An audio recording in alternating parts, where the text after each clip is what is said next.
Okay, so many times we want, if we have a rectangular cross section, and we want to find the tau max, find tau max, and we know that tau max occurs at the middle, at the neutral axis.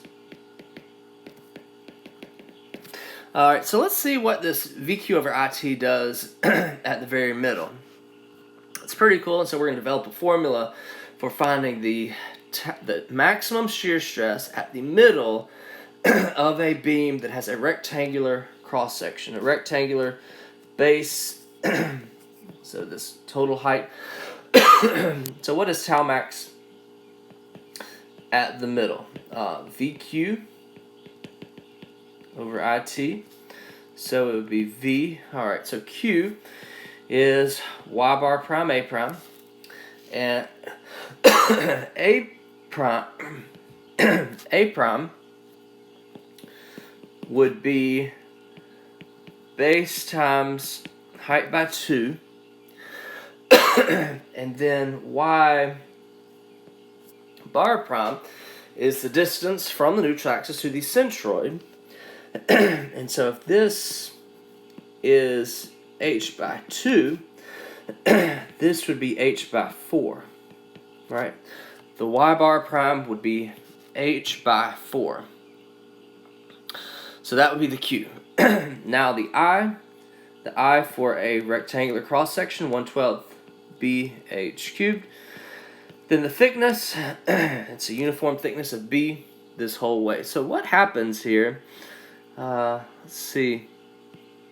We've got some bases that cancel out. 2 H's would cancel out with 2 of those H's.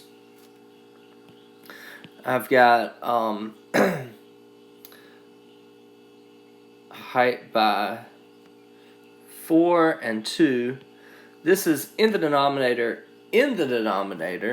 So it's almost like a 12 over 8. I still have this V, and then divide it by, I still have 1 B and 1 H right there.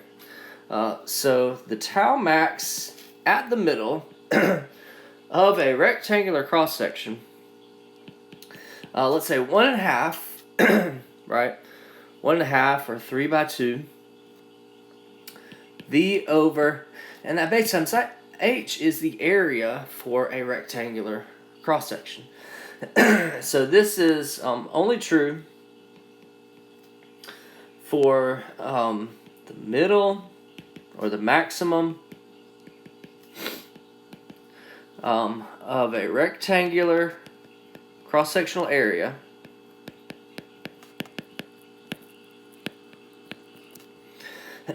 tau max is 1.5 times tau average. So this was kind of our old way. And so we can see that for rectangular cross sections, we can just kind of do the old way, V over A, and multiply it times 1.5. Multiply what times 1.5. So here now we have a shortcut, but only use that for rectangular cross sections, only for the shear stress at the very middle, or the maximum, if you want to find the maximum for a rectangular cross section, 1.5 tau average.